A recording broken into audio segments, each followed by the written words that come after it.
glare. Okay, glare. Backlight.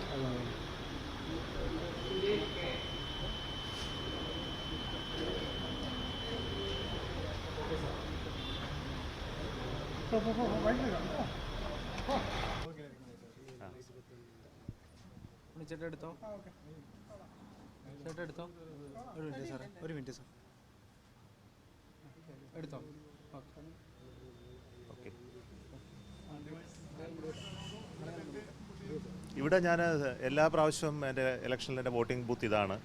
അപ്പോൾ കഴിഞ്ഞ election ഇവിടെ തന്നെയായിരുന്നു. ശേഷമുള്ള ആദ്യത്തെ ലോക്സഭാ ഇലക്ഷനാണ്. അപ്പോൾ അതിൽ പങ്കെടുക്കാൻ കഴിഞ്ഞതിൽ, ഞാനിപ്പോൾ ഇവിടെ തിരുവനന്തപുരത്ത് അല്ലെങ്കിൽ ഇന്ന് ഇവിടെ വന്ന് ഇതിൽ പങ്കെടുക്കാൻ കഴിഞ്ഞതിൽ ഉള്ള സന്തോഷമുണ്ട്. നല്ല വോട്ടർ ടേൺ ഔട്ടുണ്ട്, അതും നല്ലൊരു ലക്ഷണമാണ്. അപ്പോൾ എല്ലാവരോടും പറയാനുള്ള ഇതാണ്, നിങ്ങളുടേതായ ഒരു അവകാശമാണിത്. നമ്മുടെ പ്രതിനിധികളെ തിരഞ്ഞെടുക്കാനായിട്ട് എല്ലാ 5 വർഷം കൂടുമ്പോൾ ലോക്സഭയിലേക്ക് നിങ്ങളുടെ മണ്ഡലത്തെ പ്രതിനിധീകരിക്കുന്ന ആളെ തിരഞ്ഞെടുക്കുക എന്നുള്ളത് നിങ്ങളുടെ ഒരു അവകാശമാണ്. അവകാശം എല്ലാവരും വിനിയോഗിക്കണം. ഇന്നിപ്പോൾ ഈ സമയം വരെ വീടിന് പുറത്തിറങ്ങാൻ മടി കാണിച്ചവരെല്ലാം ഇപ്പോൾ തന്നെ റെഡിയായി ഈ വോട്ട് ചെയ്യാനായിട്ട് പുറത്ത് വരണം. മടിയൊന്നും വിചാരിക്കരുത്, ചൂട് ഒന്നും വിചാരിക്കരുത്. ബൂത്തുകളിൽ നിങ്ങളെ സഹായിക്കാനായിട്ട് എല്ലാവിധ സൗകര്യങ്ങളും ഒരുക്കിയിട്ടുണ്ട്. പെട്ടെന്ന് തന്നെ വോട്ട് ചെയ്ത് പോകാമെന്നാണ് എനിക്ക് തോന്നുന്നത് പല സ്ഥലത്തും. അതുകൊണ്ട് തന്നെ ആരും മടി വിചാരിച്ചിരിക്കരുത്. നിങ്ങൾ ചെയ്യാതിരിക്കുമ്പോൾ നിങ്ങൾ ചെയ്യുന്നത് ഈ രാജ്യത്തോടുള്ള ഒരു വലിയൊരു കടമയാണ് മിസ്സായി പോകുന്നത്. അതുകൊണ്ട് തീർച്ചയായിട്ടും എല്ലാവരും അവനവൻ്റെ ഉത്തരവാദിത്തം ഏറ്റെടുത്ത് ഈ ദിവസം വോട്ടിന് വേണ്ടിയിട്ട് ഒരു 5 മിനിറ്റ് ചിലവാക്കാനായിട്ട് തയ്യാറാവണം. കുറച്ച് സമയം എന്ന് പറഞ്ഞാൽ ആ ഒരു 10 പേരെ എൻ്റെ മുമ്പിലുണ്ടായിരുന്നുള്ളൂ. 10 പേര് വലിയൊരു ക്യൂ ആണെന്നൊന്നും എനിക്ക് തോന്നുന്നില്ല. ശരി, അല്ല ആദ്യം first English. So I am very happy to vote today for the Lok Sabha election from Trivandrum constituency. This has been my regular place for my voting. So I am very happy to come over here in the morning and then cast my vote. There was a little bit of queue, but then it was okay to stand in the midst of the very severe heat.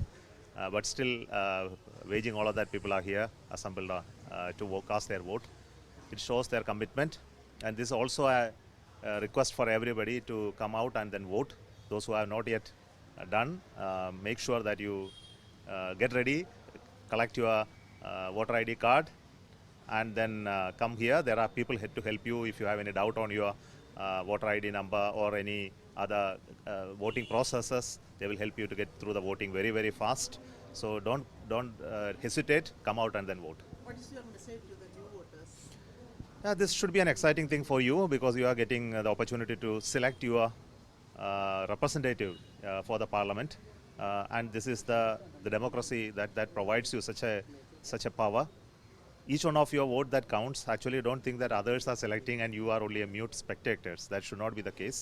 Each one should take your political view, your decision on who should be the right candidate for you, and then go and vote. I think this is a right that is given to you. Thank you.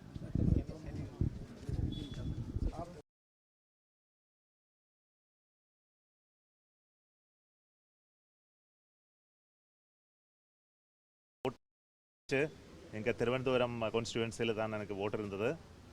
இந்த polling பூத்தில் தான் எல்லாம் every time இங்கே தான் எனக்கு ஓட்டு இருக்கிறது. இந்த எலெக்ஷனில் நான் பெங்களூரில் இருந்தாலும் இங்கே திருவனந்தபுரத்தை வந்து இந்த ஓட் பண்ணுறதுக்கு ரொம்ப சந்தோஷம். எல்லாரும் ஓட்டு பண்ணாத இருந்தால் எல்லாரும் ஓட் பண்ணுறதுக்கு ரெடியாகி வெளியில் வந்திருந்து ஓட் பண்ணுங்கள். இது நம்ம ரெஸ்பான்சிபிலிட்டி தான். இந்த டெமோக்ரஸியில் இன்னதான் நம்ம ஒரு ஃபஸ்ட் ரெஸ்பான்சிபிலிட்டி டு செலக்ட் நம்ம ரெப்ரசன்டேட்டிவ்ஸு. அதுக்கு எதுவுமே மடி விசாரிக்காதங்க. Come out and then do it. Thank you.